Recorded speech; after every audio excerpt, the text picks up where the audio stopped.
What's up, guys? I'm really glad that you're joining me for another ASMR video. They're actually pretty fun to make, so here I am making another one. So as you can see, we've set the mood pretty dark. It's nighttime here, almost, and this should be perfect for trying to fall asleep.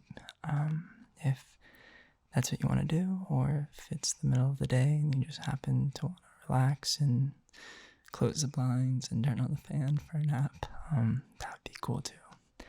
So today, in today's video, I'm actually going to be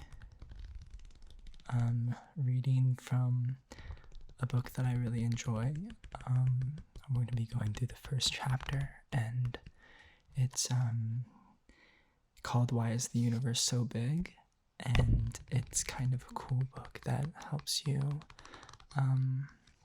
think about the world and think about human potential. The book's called Why is the Universe So Big? Thoughts on Human Potential and the Path to Heaven. So let's just get started. If you're new to my channel, welcome. If you're returning, thanks so much for being supportive. Can't start the video without a little tapping, right? I gotta get better at my tapping too. I think last video people said that I was bad at tapping, but that's okay. That's a pretty pleasant sound, I guess, as well. So let's start off this video, this chapter. So this is called Chapter 1. How big is it? The galaxy is comprised of gas, dust, and stars, billions upon billions of stars. Scientists now know that the universe is not just comprised of galaxies with billions of stars, but billions of galaxies. And if this vast universe is telling us something fundamental about ourselves, then it seems clear that we should have some understanding of its nature. After all, we were created from its stardust, dust that has been coalescing into stars and planets for billions of years. It's hard to argue with the idea that the universe is essential to our existence, even for those who believe in the Bible and the creation. If God didn't need the universe to create us, he would have left it out. Therefore, it's fitting that we delve into the size of that which brought us forth, and how it may be sending us a very simple and important message.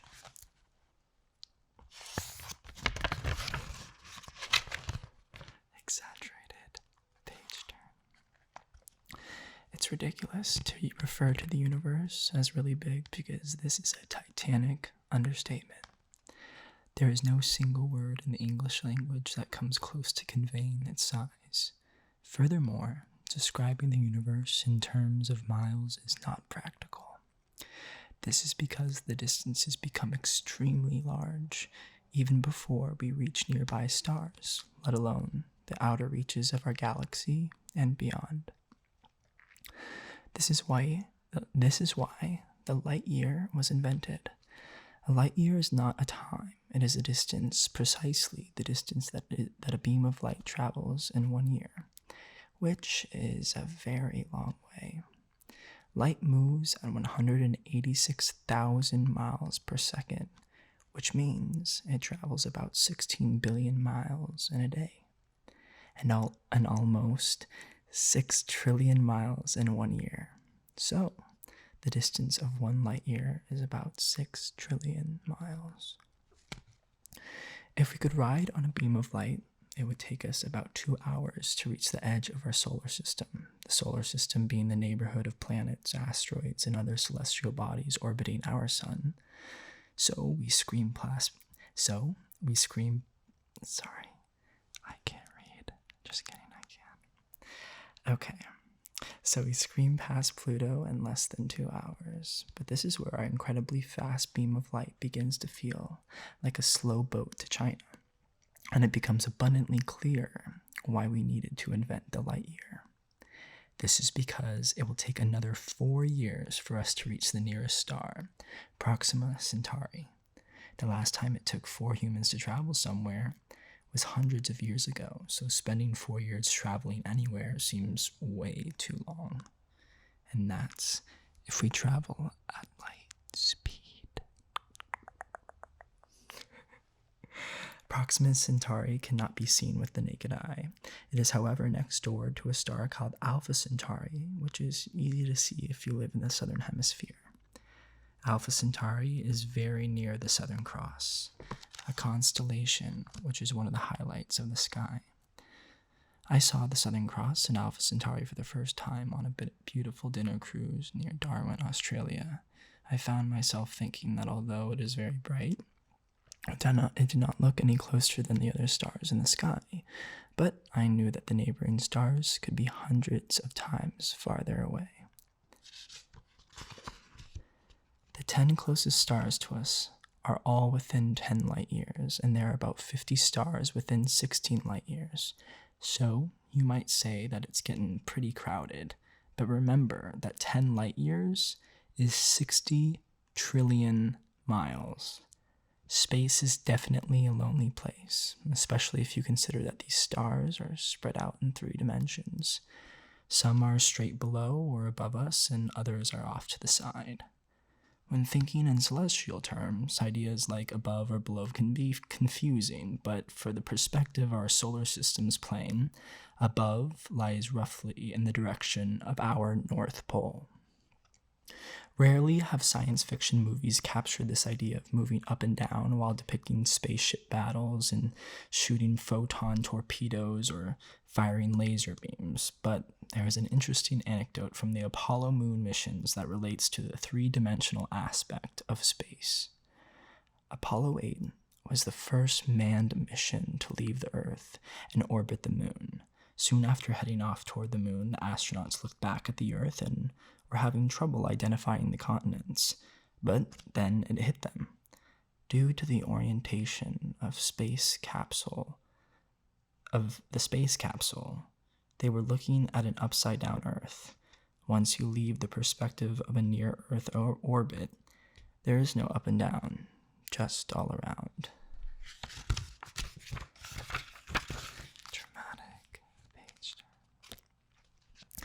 Getting back to the distances, it's natural for us to dream of visiting neighboring stars with the hope of meeting some actual neighbors, meaning aliens.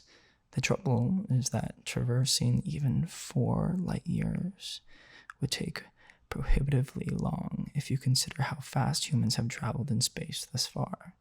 The maximum speed of the Apollo missions was about 25,000 miles per hour. It's pretty easy to see where this is going. It would take us over 40,000 years to reach the closest star, or about 10 times longer than the human race has been civilized. And even though nearby stars are very, very far away, these distances pale in comparison to those we must comprehend if we are to fully appreciate the size of the universe. Stars are grouped into enormous clusters called galaxies. Brace yourself. Our galaxy, which we call the Milky Way, is a spiral galaxy measuring about 100,000 light years across, containing somewhere between 200 and 400 billion stars. Until the 1920s, the Milky Way was the known universe, which must have seemed pretty vast and incomprehensible all by itself. It was then that Edwin Hubble telescope determined that the Milky Way was one of many galaxies. We have since then learned, due to the telescope that bears Hubble's name, that our galaxy is just one of about 200 billion galaxies. If that didn't give you the tingles, I don't know what will. Yes, 200 billion galaxies. And these 200 billion galaxies reside in a universe that is estimated to be 45 billion light years across. For most of us, we have now entered the realm of the incomprehensible, but The universe challenges our comprehension for more than just a size and distance perspective. It's also elusive. This is because the speed of light dictates that we can only see individual objects as they were 10, 20, 100, or even a billion years ago. For example, when you look up at the sky and gaze at the stars, you are seeing objects that vary greatly in terms of distance from the Earth. Any one of these stars could have exploded many years ago, and we wouldn't know it. I know what you're thinking. We need bigger telescopes, but it turns out that this does not solve our problem. Bigger telescopes aren't the solution because they can only collect the light that has reached us. A more powerful telescope does allow us to pick up fainter light, which means we can see items that are farther away and therefore further back in time. This is how devices like the Hubble telescope allows us to get a glimpse of the early universe. Some might argue that this is a fortunate outcome of the speed of light because we can see the history of the universe, and seeing this history allows us to better understand its nature. But the fact remains, we will never be able to see the state of the entire universe at a single point in time, whether today or the distant past. When we look up in the night sky and see hundreds of stars, we are also seeing hundreds of different periods of time. Ironically, we run into similar problems when we investigate the incredibly small world of subatomic particles. Our attempts to study these particles affect how they behave.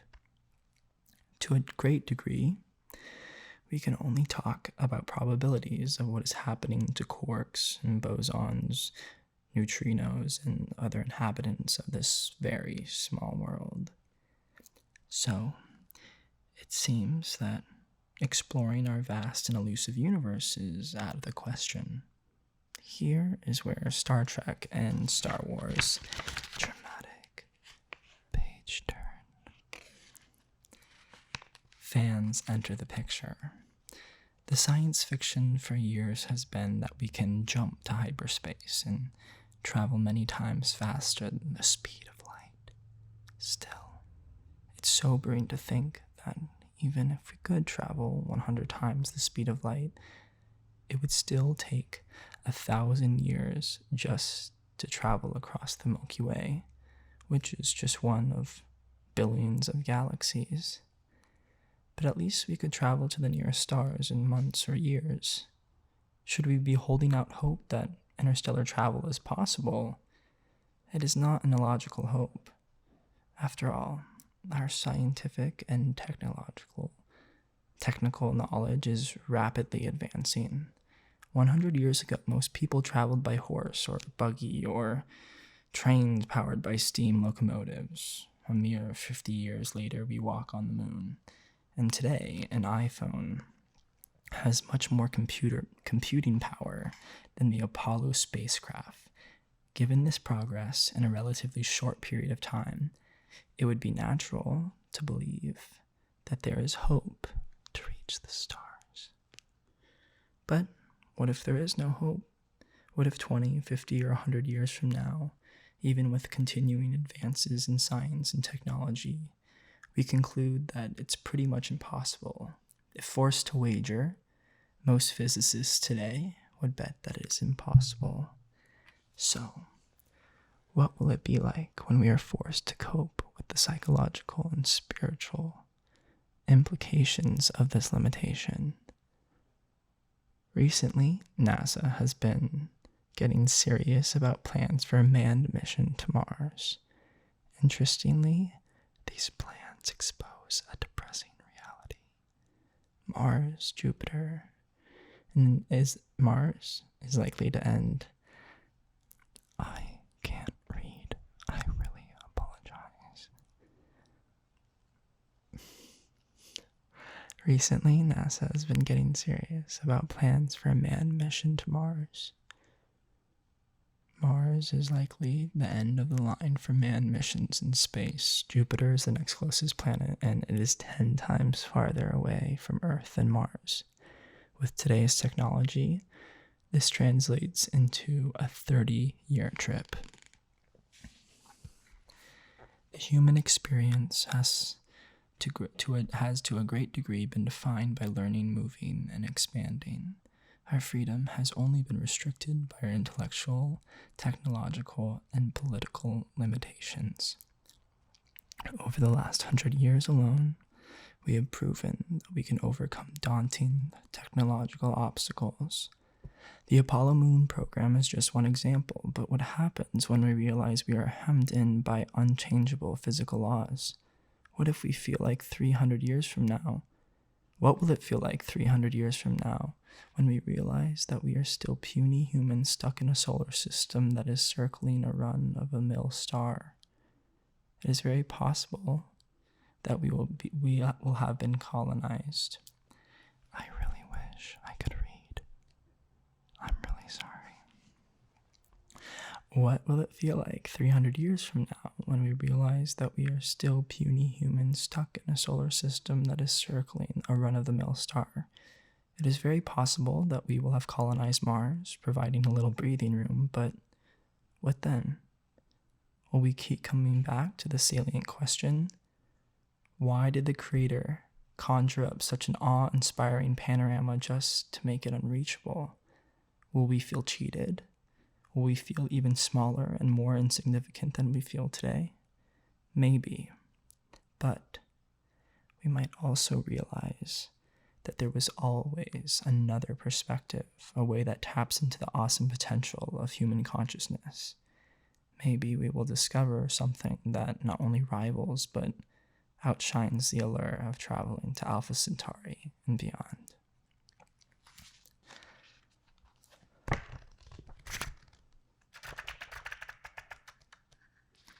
So, I apologize for all of the little mistakes that I made throughout that video, but I am human, and I am not a voiceover audiobook professional. Sorry. As you can see, I'm still really trying to get used to this and get better at it. But I hope that you enjoyed this video. I hope it got you thinking about the universe and the stars and kind of how big it all is. I think the first time I read that kind of just blew my mind, in that I could sit here and know that there was so much out there that we don't know, that we can't see even in real time.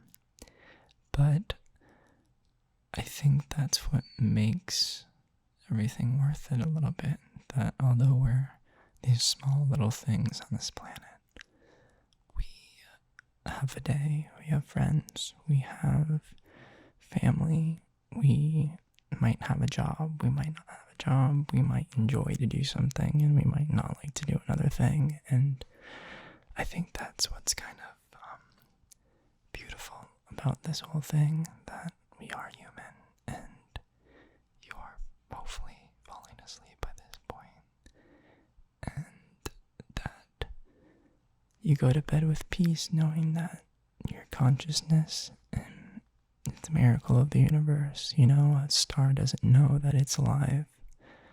That big ball of gas that gets us tan and makes our summers warmer, or gives us light when we're not feeling too well, or that we know that we exist. And I think that's pretty special. So I wanted to thank you for tuning into this video. I hope that it was helpful for you to fall asleep or to relax. And I'm really looking forward to making another video. Please subscribe, and you'll catch me more later. This has been Brutus ASMR,